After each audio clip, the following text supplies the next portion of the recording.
Farm बरतानिया के Likhari George Orwell का जगत मशहूर नावल है जिहड़ा आउण तो लगभग पौनी सदी पहले छपिया सी लंदन दे विच।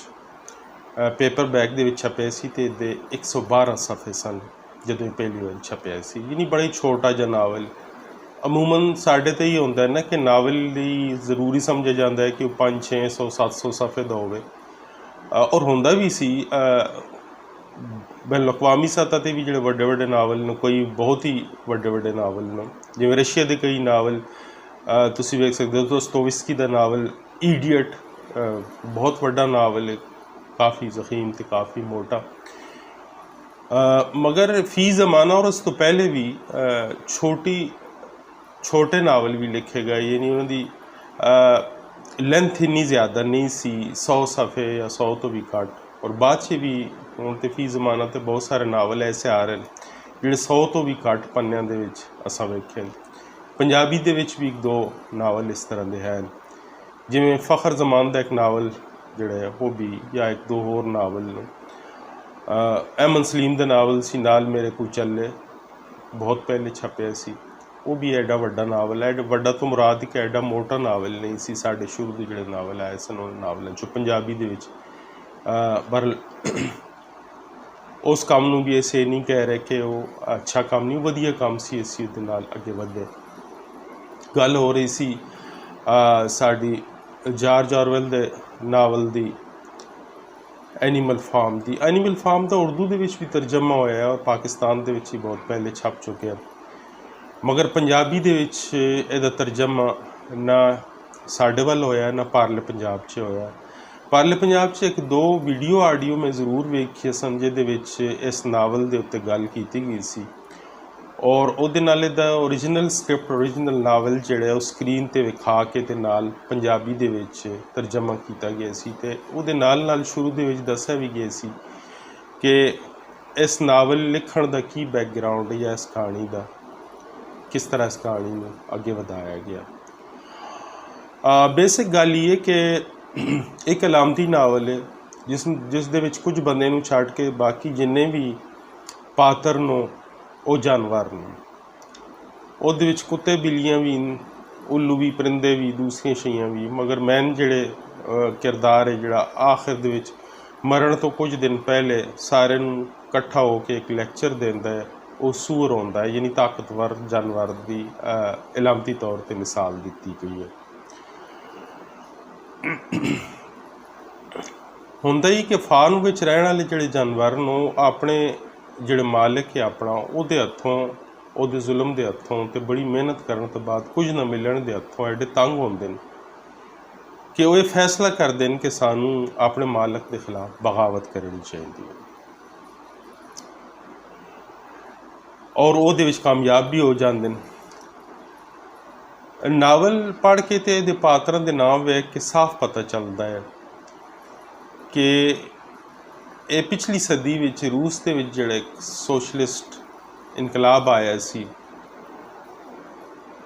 उन्होंने सामने रख के नावल लिखा गया। तो ये साफ साफ दस्या गया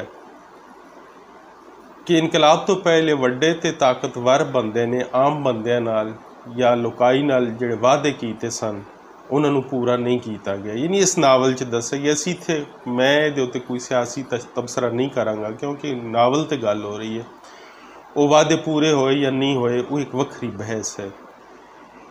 तो उहदे विच ही दस्सिया गया कि बंदियां नाल जिहड़े वादे कीते गए सन कि सारे बराबर होणगे, मगर वो बराबरी दा सलूक नहीं किया जाता और उहदे विच इत्थे तक भी किया जाता है कि मुख्तलिफ धड़े बन जाते हैं और वो धड़े जिहड़े फिर अपनी जानवरों नूं अगे करके किस तरह एक दूजे के खिलाफ उन्होंने इस्तेमाल किया जाता है। तो वो जिहड़ी मेहनत है उस मेहनत के नाल जिहड़ा फार्म उहदे च एक तरह का इनकलाब आ जाता है। फार्म दे विच उहदे प्रोडक्शन जिहड़ी उहदे विच, पर जिहड़े कम करन वाले बंदे हुंदे ने या जिहड़े जानवर हुंदे ने नावल दे विच इलामती तौर पर जिहड़ा दस्सिया गया उन्हां नूं उस खट्टी का या उस कमाई का उन्ना ऐसा नहीं मिलता कि वह अपनी ज़िंदगी अच्छी तरह गुजार सकन ਜਦ ਕਿ ਉਹਨਾਂ ਨਾਲ ਵਾਅਦਾ ਕਰਨ ਵਾਲੇ ਜਿਹੜੇ ਦੂਸਰੇ ਜਾਨਵਰ ਸਨ, ਜਿਹੜੇ ਤਾਕਤਵਰ ਸਨ, ਉਹਨਾਂ ਉਹ ਸਾਰੇ ਵਾਅਦੇ ਖ਼ਤਮ ਕਰਕੇ ਆਪਣੇ ਲਈ ਉਹ ਸਾਰੀਆਂ ਸਹੂਲਤਾਂ ਅਤੇ ਅੱਛੀਆਂ ਚੀਜ਼ਾਂ ਇਸਤੇਮਾਲ ਕਰਨੀਆਂ ਸ਼ੁਰੂ ਕਰ ਦਿੱਤੀਆਂ, ਜਿਹੜੀ ਦੂਸਰਿਆਂ ਵਾਸਤੇ ਜਾਂ ਦੂਸਰਿਆਂ ਨੂੰ ਕਹਿੰਦੇ ਸਨ ਕਿ ਬਰਾਬਰੀ ਦੀ ਸਤ੍ਹਾ ਦੇ ਉੱਤੇ ਅਸੀਂ ਸਾਰੇ ਇੱਕੋ ਜਿਹੀਆਂ ਚੀਜ਼ਾਂ ਇਸਤੇਮਾਲ ਕਰਾਂਗੇ।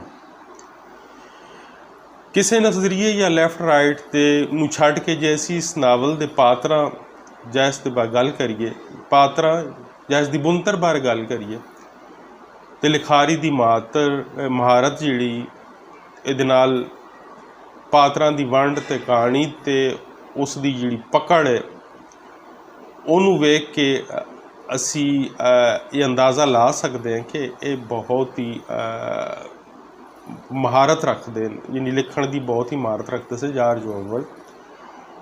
ਔਰ ਇਸ ਮਹਾਰਤ ਦੇ ਪਿੱਛੇ ਸਿਰਫ ਖਾਲੀ ਜਿਹੜਾ ਇੱਕ ਲਿਖਣ ਵਾਲਾ ਹੁੰਦਾ ਹੈ ਉਹ ਘਰ ਬਹਿ ਕੇ ਜਾਂ ਅੰਦਰ ਬਹਿ ਕੇ ਨਹੀਂ ਲਿਖਦਾ, ਬਲਕਿ ਉਹ ਲਿਖਾਰੀ ਜਿਹੜੇ ਇੱਕ ਜ਼ਾਤੀ ਤੌਰ 'ਤੇ ਆਪਣੀ ਜ਼ਿੰਦਗੀ ਉਹਨਾਂ ਤਜਰਬਿਆਂ ਨਾਲ ਉਹਨਾਂ ਦੀ ਜੁੜੀ ਹੁੰਦੀ ਹੈ, ਜਿਹੜੇ ਉਹ ਹਾਸਲ ਕਰਦੇ ਨੇ ਮੁਖਤਲਿਫ ਲੋਕਾਂ ਨਾਲ ਮਿਲ ਕੇ ਜਾਂ ਵੱਖ ਜਿਹੜੇ ਕੰਮ ਹੁੰਦੇ ਨੇ ਉਹ ਕਰਕੇ ਜਾਂ ਉਹਦਾ ਹਿੱਸਾ ਬਣ ਕੇ, ਅਤੇ ਉਹ ਤਾਂ ਹੀ ਹਾਸਿਲ ਹੋ ਸਕਦੀ, ਉਸ ਤੋਂ ਬਿਨਾਂ ਉਹ ਹਾਸਿਲ ਨਹੀਂ ਹੋ ਸਕਦੀ।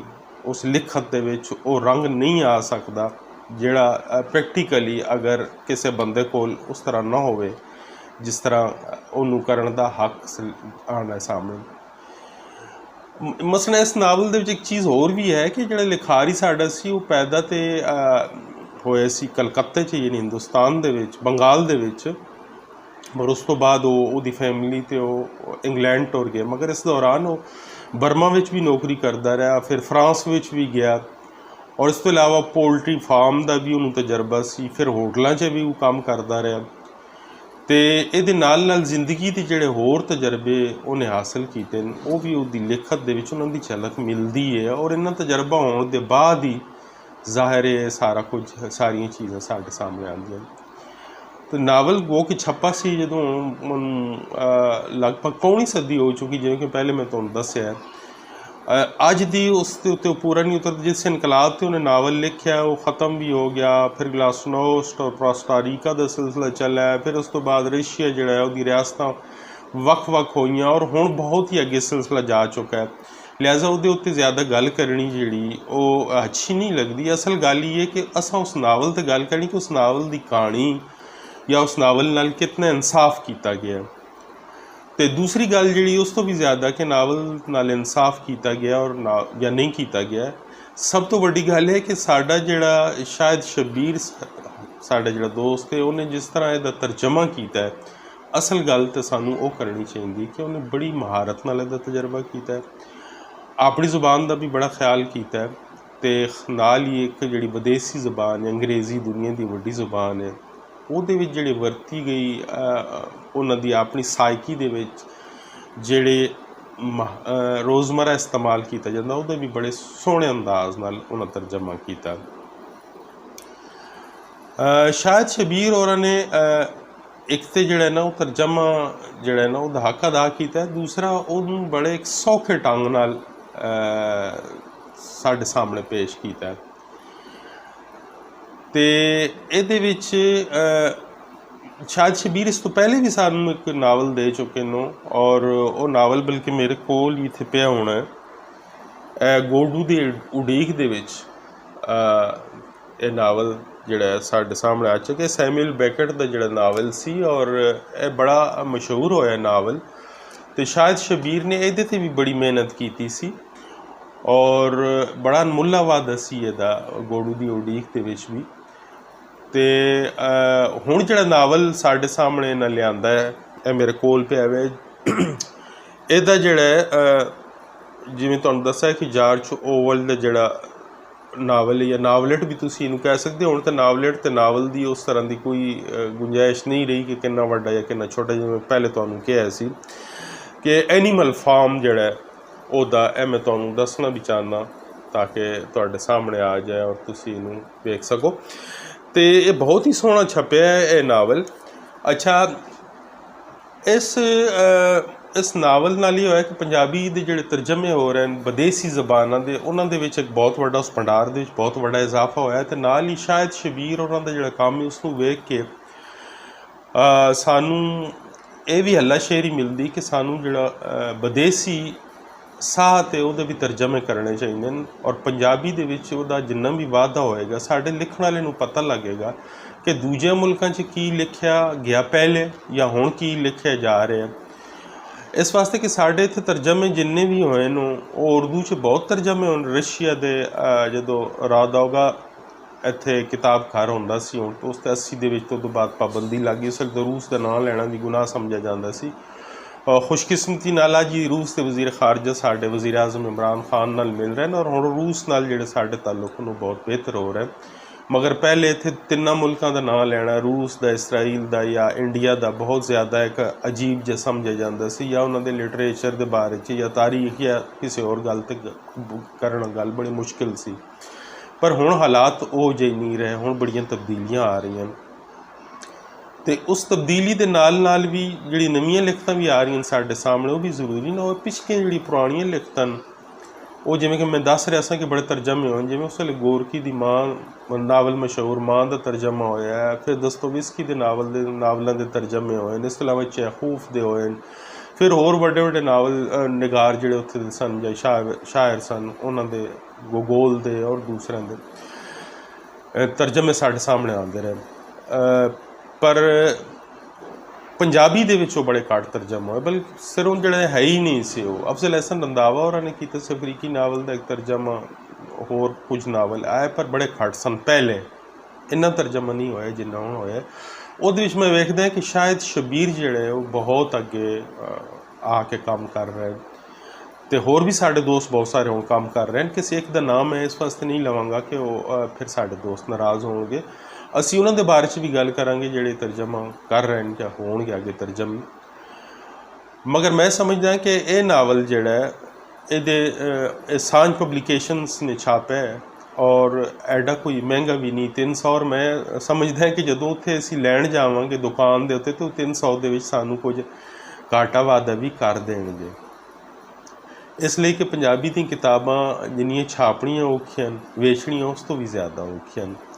ਅਤੇ ਮੈਂ ਸਾਰੇ ਦੋਸਤਾਂ ਨੂੰ ਕਹਿਣਾ ਚਾਹਾਂਗਾ ਕਿ ਇਹ ਨਾਵਲ ਜਿਹੜਾ ਸਾਡਾ ਜਨਾਵਰ ਜਗਤ ਸ਼ਾਇਦ ਸ਼ਬੀਰ ਨੇ ਤਰਜਮਾ ਕੀਤਾ ਹੈ, ਸ਼ਾਇਦ ਸ਼ਬੀਰ ਦੀ ਹੱਲਾਸ਼ੇਰੀ ਵਾਸਤੇ, ਔਰ ਪੰਜਾਬੀ ਜਿਹੜਾ ਸਾਡਾ ਸਾਹ ਅਤੇ ਇਹਦੇ ਵਿੱਚ ਤਰਜਮੇ ਦੀ ਕੰਮ ਨੂੰ ਜੀ ਆਇਆਂ ਨੂੰ ਆਖਦਿਆਂ ਹੋਇਆਂ ਤੁਸੀਂ ਇਹ ਨਾਵਲ ਜ਼ਰੂਰ ਖਰੀਦੋ, ਅਤੇ ਇਹ ਨਾਵਲ ਪੜ੍ਹ ਕੇ ਤੁਹਾਨੂੰ ਮਜ਼ਾ ਵੀ ਆਏਗਾ। ਮੈਂ ਤਾਂ ਇੱਕ ਦਿਨ ਵਿੱਚ ਹੀ ਨਾਵਲ ਖ਼ਤਮ ਕਰ ਚੁੱਕਿਆ ਸੀ, ਗੋ ਕਿ ਮੈਂ ਪਹਿਲੇ ਨਾਵਲ ਪੜ੍ਹਿਆ ਹੋਇਆ ਸੀ, ਪਹਿਲੇ ਬਹੁਤ ਛਪ ਚੁੱਕਿਆ ਇਹ ਨਾਵਲ, ਜ਼ਾਹਿਰ ਹੈ ਬਹੁਤ ਹੀ ਪੁਰਾਣਾ ਸੀ, ਜੰਮੇ ਨਹੀਂ ਸਨ ਉਦੋਂ ਪਹਿਲੇ ਦਾ।